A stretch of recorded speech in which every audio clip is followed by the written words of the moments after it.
یا شہ کربلا یا شہ کربلا یا شہ کربلا الحمدللہ رب العالمین والصلاة والسلام علی خاتم النبیین اما بعد فاعوذ باللہ من الشیطان الرجیم بسم اللہ الرحمن الرحیم۔ مدنی چینل کے ناظرین، آج جس ہستی کا ہم ذکر خیر سننے جا رہے ہیں، اللہ تبارک و تعالیٰ نے ان کو بڑی عظمتوں اور شانوں سے مالا مال فرمایا ہے۔ بالخصوص ماہ محرم شریف کی آمد کے وقت ان کا ذکر خیر اور ان کی یاد اور زیادہ بڑھ جاتی ہے۔ ان کی عظیم الشان قربانی کی یاد دلوں میں تازہ ہو جاتی ہے، اور مسلمان اللہ تبارک و تعالیٰ کی رضا پر راضی رہنے کے لیے ان کی سیرت سے درس حاصل کرتے ہیں۔ آئیے اس عظیم الشان ہستی کا ذکر خیر سننے کی سعادت حاصل کرتے ہیں۔ آپ رضی اللہ تعالی عنہ نبی پاک صلی اللہ علیہ وآلہ وسلم کے سب سے زیادہ مشابہ ہیں۔ چنانچہ حضرت علی کرم اللہ تعالی وجہ الکریم ارشاد فرماتے ہیں، جو ایسی ہستی کو دیکھنا چاہے کہ جو نبی پاک صلی اللہ علیہ وآلہ وسلم کے سر سے لے کر گردن تک سب سے زیادہ مشابہ ہے، وہ حسن بن علی رضی اللہ تعالی عنہما کو دیکھ لے۔ اور جس کی یہ خواہش ہو کہ وہ گردن سے لے کر ٹخنوں تک نبی پاک علیہ السلام کے سب سے زیادہ مشابہ ہستی کو دیکھنا چاہے، وہ حسین بن علی رضی اللہ تعالی عنہما کو دیکھ لے۔ فرمان مصطفیٰ صلی اللہ علیہ وآلہ وصحبہ وسلم، حسین مجھ سے ہے اور میں حسین سے ہوں۔ اللہ پاک اسے محبت فرماتا ہے جو حسین سے محبت کرے۔ فرمان مصطفیٰ صلی اللہ علیہ وآلہ وصحبہ وسلم، جو حسین کو دوست رکھے اللہ پاک اسے دوست رکھے۔ فرمان امام حسین رضی اللہ تعالی عنہ، جو اللہ پاک کی رضا کے لیے ہم سے محبت رکھے، ہم اور وہ قیامت کے دن یوں ہوں گے۔ شہادت اور بیچ کی انگلی ملا کر ارشاد فرمایا۔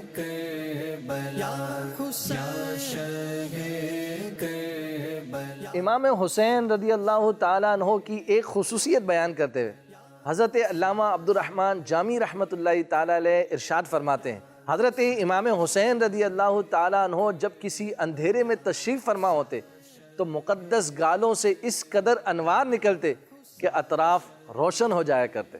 آپ رضی اللہ تعالیٰ عنہ کی ایک زبردست خصوصیت یہ ہے، ایک بار نبی پاک صلی اللہ علیہ وآلہ وسلم کے سیدھے گھٹنے مبارک پر حضرت امام حسین رضی اللہ تعالیٰ عنہ تشریف فرماتے، اور دوسرے گھٹنے پر حضرت ابراہیم رضی اللہ تعالیٰ عنہ جو کہ نبی پاک صلی اللہ علیہ وآلہ وسلم کے صاحبزادے ہیں، وہ تشریف فرمائے۔ اتنے میں حضرت جبریل امین علیہ السلام نبی پاک صلی اللہ علیہ وآلہ وسلم کی خدمت میں حاضر ہوئے اور عرض کی، یا رسول اللہ صلی اللہ علیہ وسلم، ان دونوں میں سے ایک کو اختیار فرما لیجیے۔ چنانچہ نبی پاک صلی اللہ علیہ وآلہ وسلم نے امام حسین رضی اللہ تعالیٰ عنہ کی جدائی گوارا نہ کی اور ان کو اختیار فرمایا۔ چنانچہ 3 دن بعد حضرت ابراہیم رضی اللہ تعالیٰ عنہ کا وصال ہو گیا۔ اس واقعے کے بعد جب کبھی امام حسین رضی اللہ تعالیٰ عنہ نبی پاک علیہ السلام کی خدمت میں حاضر ہوتے، حضور جان عالم صلی اللہ علیہ وآلہ وصحبہ وبارک وسلم امام حسین رضی اللہ تعالیٰ عنہ کو بوسہ دیتے، سینے سے لگاتے اور ارشاد فرماتے، فدیت من فدیتہ بابن ابراہیم، یعنی میں فدا اس پر جس پر میں نے اپنا بیٹا ابراہیم قربان کر دیا۔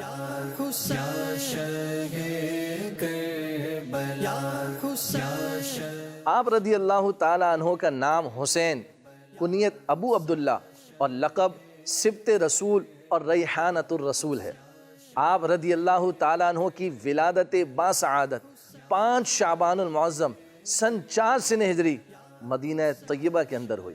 امام حسین رضی اللہ تعالیٰ عنہ کی شہادت کی خبر بچپن ہی میں مشہور ہو چکی تھی۔ چنانچہ روایت میں ہے، ایک مرتبہ جبریل امین علیہ السلام حاضر بارگاہ اقدس ہوئے، اتنے میں امام حسین رضی اللہ تعالیٰ عنہ بھی تشریف لائے اور آقا صلی اللہ علیہ وآلہ وصحبہ وسلم کی مبارک گود میں تشریف فرما ہو گئے۔ جبریل امین علیہ السلام نے عرض کی، یا رسول اللہ صلی اللہ علیہ وسلم، آپ کی امت آپ کے اس بیٹے کو شہید کرے گی۔ اس کے بعد جبریل امین علیہ السلام نے شہادت کی جگہ کا نام بتا کر مٹی بھی پیش کی۔ امام حسین رضی اللہ تعالیٰ عنہ کی شہادت 61 ہجری بروز جمعۃ المبارک 10 محرم الحرام کو میدان کربلا میں ہوئی۔